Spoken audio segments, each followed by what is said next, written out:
Caríssimos irmãos e amigos, salve Maria. Estamos a iniciar esta catequese para falarmos de um tema que é o tempo litúrgico no qual estamos a entrar, ou seja, o tempo da Quaresma. Naturalmente, todos os anos surgem uma série de dúvidas acerca deste tempo, o modo mais aconselhável, mais perfeito de vivê-lo e também alguns preceitos, ou seja, algumas obrigações que nós católicos temos neste tempo de Quaresma.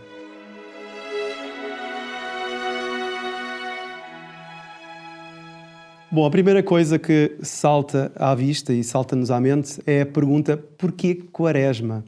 Se formos ver a etimologia da palavra Quaresma, vemos que ela provém de quadragésima dies, ou seja, ao 40º dia. O que é que aconteceu ao 40º dia? Naturalmente, celebramos a Páscoa de Nosso Senhor, a ressurreição. E ela foi sempre celebrada pelos primeiros cristãos. Naturalmente, no início, não tinha todo esta montagem litúrgica que tem hoje em dia. Nos primeiros séculos, no segundo século, por exemplo, há relatos que os cristãos celebravam um tempo penitencial para se prepararem para a Páscoa.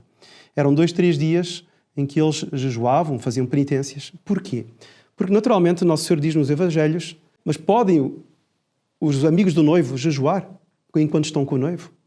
Dias virão em que hão de jejuar, sim. Houve épocas e houve locais em que foi mais tempo, menos tempo. Isso foi variando conforme os locais. Mas no século III, ou melhor, no século IV, estava praticamente definido dentro dos moldes atuais o tempo quaresmal. E a Quaresma, então, são 40 dias nos quais nos lembramos que Nosso Senhor veio morrer por nós. A imitação que os cristãos fazem destes 40 dias para já está involucrado no simbolismo do número 40. A terra, no tempo de Noé, foi purificada com as águas do dilúvio em 40 dias. Moisés, para receber as tábuas da lei, ficou no alto da montanha 40 dias. O povo eleito demorou 40 anos a atravessar o deserto. E mais do que isso, digamos, o ponto principal, além do 40 ser um número simbólico, sem dúvida, mas o ponto principal foram os 40 dias e 40 noites que Nosso Senhor esteve no deserto antes de iniciar a sua vida pública. E esteve no deserto precisamente com o propósito de fazer penitência. Ele que não tinha absolutamente razão para a fazer. E dentro dessa penitência de não ter comido e bebido, ele, além disso, foi tentado para nos ensinar o modo de vencer a fraqueza, o modo de vencer as tentações que vêm do maligno. A Quaresma, como sabemos, começa na quarta-feira de cinzas, que é um momento bastante vivido por nós, porque precisamente recebemos na nossa cabeça, na nossa testa, as cinzas. Cinzas estas que simbolizam a nossa caducidade. Nós, homens, viemos do pó e ao pó voltaremos. Com isto, a Igreja quer nos lembrar da nossa mortalidade. Nós não somos deuses, nós somos criaturas humanas. Somos criaturas frágeis e criaturas que desviam muitas vezes o coração daquilo que é a nossa centralidade, que é Cristo, para as coisas efêmeras. E por isso, a Quaresma é um tempo de purificação, de expurgarmos o nosso coração, de fazermos uma revitalização do nosso coração que fica murcho, muitas vezes pelas práticas que não são coerentes com a nossa fé. Ora, uma das práticas penitenciais que nos ajudam precisamente a essa abertura para Deus é a penitência através do jejum e da abstinência. Aqui o Código de Direito Canónico diz, no seu ponto 1249 e seguintes, começa assim: que todos os fiéis, cada qual a seu modo, por lei divina, ou seja, não é uma coisa simplesmente criada por este ou por aquele Papa, não. É por lei divina. É porque Deus, sendo o Criador, Ele tem o poder, tem a autoridade para nos mandar fazer penitência, precisamente para que nós nos recordemos que nos devemos submeter a Ele, Deus Criador. Então, por lei divina, os fiéis têm a obrigação de fazer penitência. E quais são então os momentos em que eles devem fazer penitência? Diz o cânon seguinte: os dias e tempos de penitência da Igreja são, primeiro, todas as sextas-feiras do ano. Segundo, o tempo da Quaresma. Ora, o que é que a pessoa deve fazer em todas as sextas-feiras do ano? Inclusive dentro da Quaresma. Deve fazer a abstinência. A abstinência também está indicada. Guarde-se a abstinência de carne ou de outro alimento, segundo as determinações da Conferência Episcopal, todas as sextas-feiras do ano, a não ser que coincidam com alguma solenidade. Então, nós católicos, segundo a disposição, a determinação da Santa Igreja, todas as sextas-feiras do ano devemos abster de carne. A fortiori, isso acontece com a quarta-feira de cinzas e com a sexta-feira santa, e particularmente também dentro do tempo quaresmal. Mas mesmo assim, ao longo de todas as sextas-feiras, não devemos comer carne. Estão obrigados, agora, quem é que estará obrigado a esta abstinência? Todos aqueles que completaram 14 anos de idade. Mas a Conferência Episcopal, em 1984, deu uma série de determinações também relativas a este ponto. Então diz assim a Conferência Episcopal: será muito aconselhável manter esta forma de abstinência, particularmente nas sextas-feiras da Quaresma, mas poderá ser substituída pela privação de outros alimentos e bebidas, sobretudo mais requintados e dispendiosos, ou da preferência especial de cada um. Ou seja, não é obrigatório que a pessoa se abstenha só da carne, mas conforme os povos, conforme os lugares, conforme as regiões, cada qual há de adaptar essa abstinência ao seu modo de viver. Além da abstinência, nós temos também o jejum. Ou seja, a Igreja determina que nós jejuemos alguns dias ao longo do ano. Serão muitos dias? Serão semanas? Não. São apenas 2 dias de jejum. Ou seja, ao longo de todo o ano, nós temos apenas 2 dias nos quais estamos obrigados, sob preceito divino, a jejuar. Que dias são estes? Nós bem os conhecemos, que são quarta-feira de cinzas e a sexta-feira santa. Ou seja, o início da Quaresma e o final da Quaresma. Nesses dias, jejuamos, além de abstermos-nos da carne. E quem é que deve jejuar? O Código de Direito Canónico indica entre que idades a pessoa deve jejuar. Estão sujeitos à lei do jejum todos os maiores de idade até terem começado os 60 anos. Ou seja, até o momento em que eu fiz 59 anos, ou seja, estou a começar o meu 60º aniversário. Ao cumprir 59 anos, eu já estou, então, automaticamente isento da prática do jejum. Também, naturalmente, aquelas pessoas que são doentes e não estão submetidas a esta lei da Igreja do jejum. Está bom. E agora, o que é que nós devemos jejuar? No documento que saiu da Conferência Episcopal, há muitos anos, está no Secretariado Nacional de Liturgia, quem quiser depois pode procurar, isso está na internet, é, ao longo do dia, quarta-feira de cinzas ou sexta-feira e sexta-feira santa, ao longo do dia, ter apenas uma refeição completa.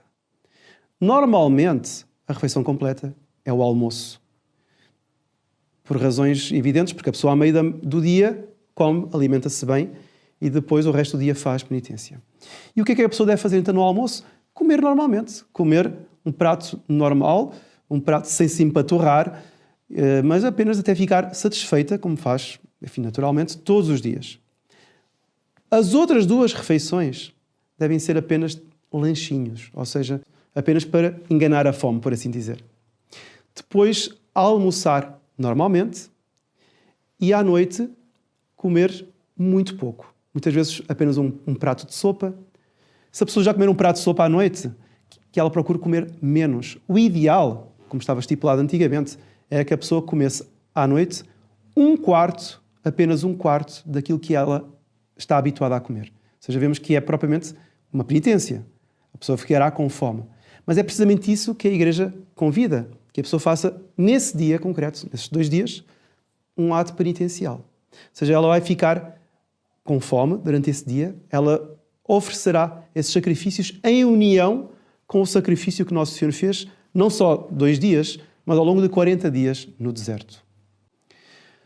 O documento da Conferência Episcopal sobre a lei do jejum refere ainda que se convenha manter-se esta forma tradicional de jejuar, Contudo, os fiéis poderão cumprir o preceito do jejum, privando-se de uma quantidade ou qualidade de alimentos ou bebidas que constituam verdadeira privação ou penitência.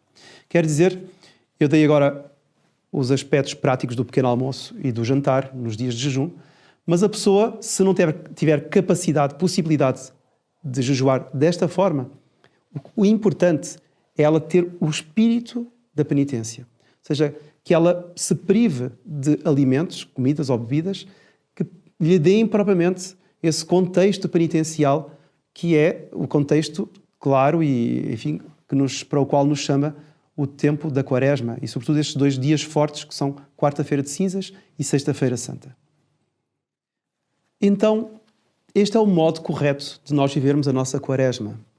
Mas, além do jejum e abstinência, existe, evidentemente, o espírito quaresmal. Neste espírito quaresmal, a Igreja convida-nos a uma conversão, a uma renovação de vida. E há, sobretudo, 3 aspectos que são fundamentais para vivermos bem este período de Quaresma e para nos prepararmos para a Páscoa da Ressurreição. O primeiro aspecto é a oração. A oração que foi vivida durante 40 dias e 40 noites por Nosso Senhor no deserto. Além disso, nós vemos nos Evangelhos como Nosso Senhor passava noites inteiras em oração. Então a Igreja convida-nos neste tempo também a rezarmos mais, a meditarmos mais, a fazermos mais colóquios com Deus. Isso por um lado. Depois um segundo aspecto, que é a luta contra o mal. Foi precisamente o aspecto de luta que foi mais salientado até nos dias em que Nosso Senhor esteve no deserto. Porque, como iremos ver até neste domingo, primeiro domingo da Quaresma, Nosso Senhor foi para o deserto para ser tentado, levado pelo Espírito para ser tentado. E para nos ensinar a vencer as tentações. Isto significa o quê? Significa que todos nós somos tentados. Tentados por quem? Evidentemente temos uma natureza débil. É verdade. Temos tendências más. É verdade. Mas somos tentados pelo diabo. Pelo pai da mentira, que nos tenta perverter e levar à prática do mal. E um terceiro aspecto importante, que já foi tratado, aqui per longum et latum, que é realmente o aspecto penitencial do jejum e da abstinência. Jejum este até que pode ser praticado através das obras de misericórdia, através de esmolas, enfim, de muitas formas. Mas há um aspecto que me parece importante levantar e que é este lado de penitência que parece uma imposição da Igreja. Como é que a Igreja, sendo tão boa e tão misericordiosa, obriga as pessoas como que a se autoflagelarem através da abstinência de carne ou através da prática de jejum? Ora, a Igreja, precisamente por ser mãe, quer nos fazer elevar as vistas para o verdadeiro sentido da vida e para aquilo que mais importa, que é o nosso encontro com Deus, Nosso Senhor. A Igreja convida à penitência todos aqueles que têm a possibilidade de a fazer.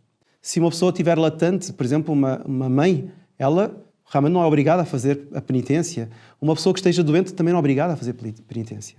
Mas, por outro lado, vejam agora a contradição. Há muita gente que acusa hoje em dia a Igreja de ser meio tirânica, de obrigar a práticas que são de outros tempos, antiquadas, sendo que hoje em dia a moda é fazer penitência. Ou seja, hoje em dia a juventude faz penitências brutais de dias, semanas, em nome, não de um princípio mais alto, nem religioso, mas em nome da estética. Em nome dos ditames que são soletrados ou barrados pelos mídia.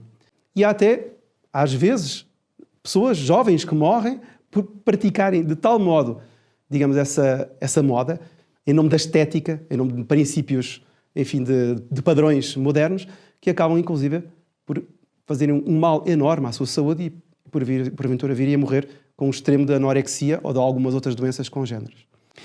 E então eu quero terminar, para todos aqueles que nos acompanham aqui pelas redes sociais, desejando uma santa Quaresma e uma Páscoa cada vez mais luminosa, para que Deus Nosso Senhor prepare o coração de cada um, purificando daquelas escórias que nos prendem à terra e fazendo com que o nosso olhar esteja assente e focado naquilo que é essencial, que é amar a Deus sobre todas as coisas e amar ao próximo como a nós mesmos. E que a bênção de Deus Todo-Poderoso, Pai, Filho e Espírito Santo, desde sobre vós e permaneça para sempre. Amém. Salve Maria!